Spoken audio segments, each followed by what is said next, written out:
design. Kapag walang ginagamitan ko lang talaga ng paraan para magawa ko yung costume. Kung pwedeng may recycle na pwedeng magamit, ginagamit ko.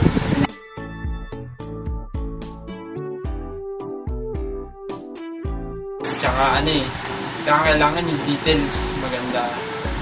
Kahit hindi mahal, basta maganda yung pagkakagawa.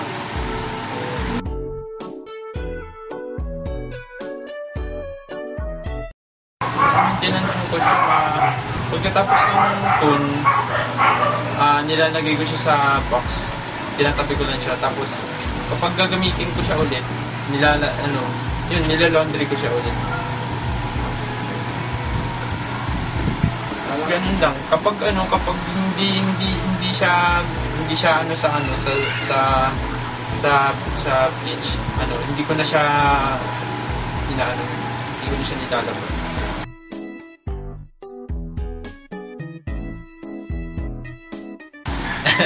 Sponsor? Pwede rin. Pwede rin. Meron nga yung nasa Dubai siya. Siguro pagbalik niya daw dito sa Pilipinas sa February, nagtatrabaho siya sa game siya ng Assassin's Creed. I-alter ang gusto niya ipasuot sa akin. Tapos tinatanong na ako kung gusto kong pasalubong. Sabi niya kahit ano daw. PS3 sa joke lang.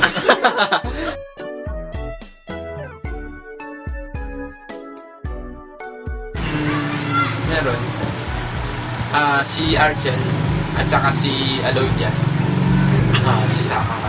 Pero hanggang crush lang yun. Kasi bata pa si Argel. Parang sure.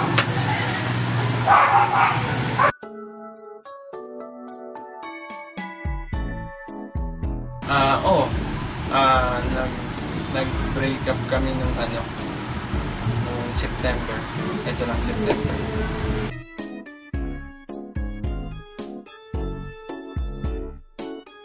February. Kasi parang hindi ayoko rin ng hindi nag-cosplay. Para masaya. Para alam niya kung ano yung ginagawa ko. Partner kayo. Kagaya nga nung last, si Sunade, yung Sunade ko. Kasi yun nga, nag-break up ako. Yung Sunade na ganun yung suot. Kasi kaming tatlo nila Marky yung original Sunny. Tapos, yun.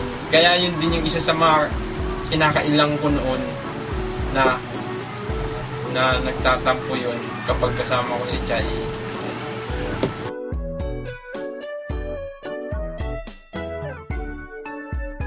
Meron na, pero hindi sa akin nangyari yun, baka dun sa nagsuot mo. Dalawa silang nag-jiraiya. Simula nung nag-jiraiya ako, hindi ko na nakita yung dalawang yun nung nagko-cosplay. Pero active sila noon. Tapos nung nag-jiraiya ako, hindi ko na sila nakita. Tapos meron ding jiraiya na taga-Australia na humahanga. Si David Phillips. Nasa Facebook ko rin, tapos nag-ano rin siya sa akin. Tapos yung taga Davao na jiraiya din, pero pale, para sila pale.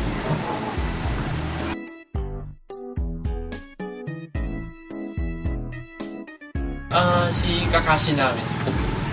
Yun siya yung lagi ko talagang kasama. Ngayon, nagtatampo nga yun.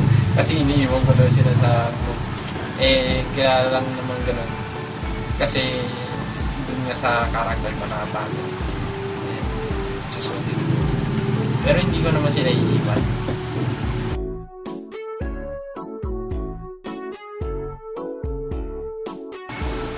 Ayun nga, yung kagaya nga sinasabi ko, yung costume ko, ako yung gumawa. Hindi kagaya ng iba na binibili nila yung costume nila. Tapos kapag tinanong sila, hindi nila sinasabi nila, binibili nila yung costume, hindi kaya nagpapagawa sila.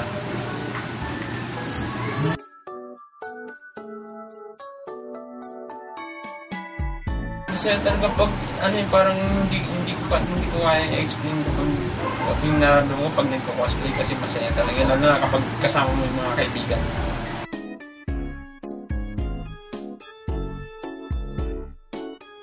Ako, si Eji, pag hindi siya nakatira, simpleng buhay lang. Mabait siguro, gano'n. Mapagmahal, gano'n. Mahal ko yung mga kaibigan ko, family, tapos yung iba pa. Kasi kung ano yung kaya kong ibigay sa kanila. Kaya ko. Tsaka, simple lang talaga. Hindi ko alam kung mayabang o hindi.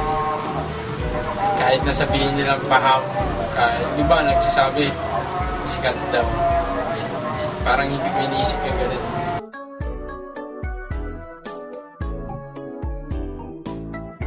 Pagkukod sa pagkukosplay,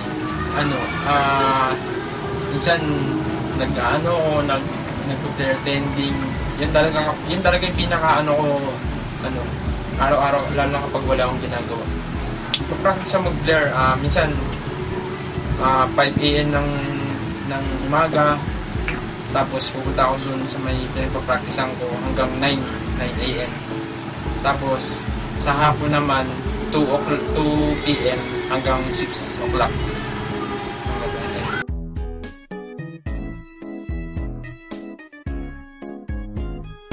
Siguro yung hindi niya pag-give up sa lahat ng bagay. Kasi ganun si Jiray ako. Kapag gusto ko talagang kahit anong mangyari, gagawin ko talaga yun.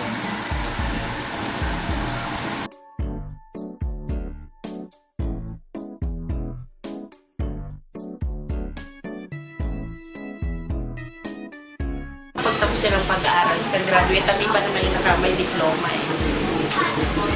Yes, maganda naman. Yun lang naman advice ko sa dalawang kong anak. Katapos sa akin ng pag-aaral. Dalawa lang po talaga. 22 na yan, yung bunso ko ay 9. Magka 19, kasi katidibo lang nung bash. Katidibo lang eh.